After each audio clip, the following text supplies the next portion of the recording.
Ada berbagai jurus cara berperang atau ada banyak cara menaklukkan sebuah negara atau wilayah kalau kita belajar dari sejarah. Tapi sebentar, kita bertanya, mengapa harus ditaklukkan negara lain itu? Sebuah negara atau wilayah untuk pemenuhan hajat hidup, Lebensraum, kalau bahasa di Lemanasnya atau di bahasa di akademi militernya, yang artinya Lebensraum adalah living space atau wilayah untuk hidup layak. Jika kebutuhan meningkat di suatu wilayah dan wilayahnya tersebut tidak bisa lagi memenuhi kebutuhan dasar warganya, maka pasti negara tersebut akan ekspansi ke wilayah sebelah yang lebih subur. Hal itu dulu dalam sejarah dikenal dengan istilah kolonialisme 1.0. Seperti halnya dilakukan oleh bangsa Romawi, bangsa Arab, bangsa Mongol, bangsa Tiongkok, India, dan sejenisnya ke wilayah-wilayah di sekitar mereka dan terus meluas, terutama di wilayah yang subur atau yang strategis lokasinya. Sejarah terus bertumbuh dan kekuatan wilayah negara sebelah semakin kuat dan semakin siap. Mereka sama kekuatannya. Maka karena kebutuhan mendesak untuk hajat hidup bangsa dan negara, maka kolonialisme dilakukan dengan melakukan ekspansi ke wilayah jauh. Itu disebut dengan kolonialisme 2.0 atau kolonialisme 2.0. Seperti yang dilakukan negara-negara Eropa di abad pertengahan yang mencaplok Afrika, Asia, dan Amerika Selatan. Kemudian cara mempertahankan hidup sebuah bangsa bergeser lagi untuk mendapatkan hasil alam sebuah wilayah.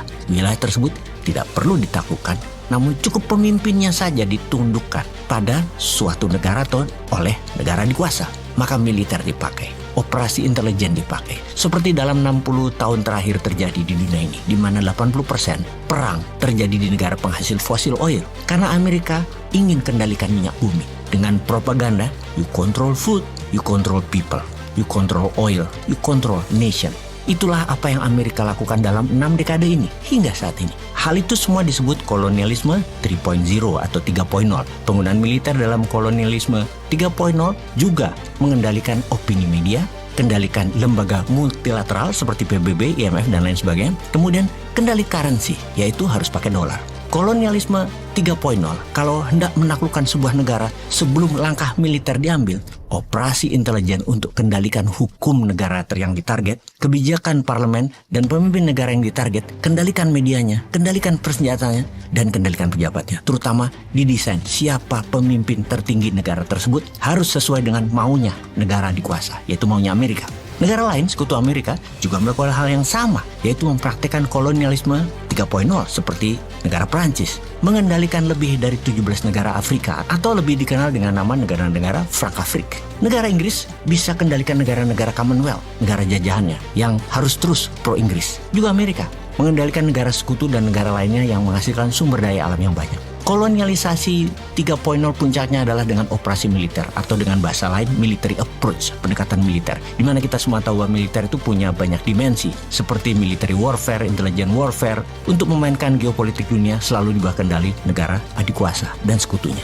Lalu yang terakhir, yang paling populer saat ini, dipraktekkan kolonialisme 4.0 yang dipakai oleh Tiongkok. Ini bahkan lebih canggih lagi, karena tidak pakai hard power, tapi pakai soft power dan smart power. Bahkan rakyatnya tidak terasa. Negara yang dijajah itu, yang lagi dikoloni oleh Tiongkok, tidak terasa. Dalam soft power, mereka memakai budaya, mereka memakai sejarah, mereka ubah sejarah, terutama sejarah bangsa yang akan ditaklukkan. Lalu diceritakan bahwa kita, yaitu Tiongkok, dengan negara yang akan ditaklukkan itu punya sejarah panjang, serumpun sejak dari dulu. Mereka bisa bawa cerita ribuan tahun yang lalu, yang kalau dilihat seperti terlihat benar. Dan kita jadi percaya dengan pengulangan-pengulangan informasi tersebut. Lalu disambungkan, dicarikan akar budayanya yang membentuk sejarah bahwa Tiongkok dari dulu sudah maju. Dari dulu Tiongkok di atas dan kita selalu kerjasama. Dibayangkan kerjasama tersebut adalah negara-negara itu sejak dulu selalu membutuhkan Tiongkok. Karena Tiongkok dari dulu sudah maju. Hal ini sesungguhnya adalah pemelintiran sejarah. Sejarah dunia akan kita buka dengan video narasi Bosman. Bahwa sesungguhnya Nusantara lah aslinya penakluk dunia. Maritim Route adalah karya Nusantara. Namun sejarah memang diciptakan oleh para pemenang. Dan doktrin pertama adalah rakyat dalam negeri percaya dulu. Percaya bahwa mereka bangsa besar. Seperti video ini, apa yang dilakukan oleh Tiongkok? Perhatikan dan akan kita bahas. Peace. 为什么中国是世界上最独一无二的国家？为什么中国和其他国家都不一样？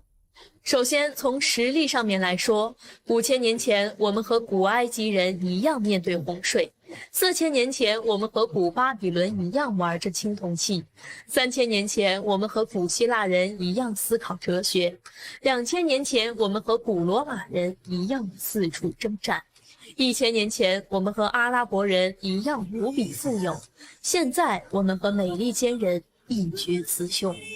你可以发现，5000年来，我们一直都在牌桌上面，从未下场。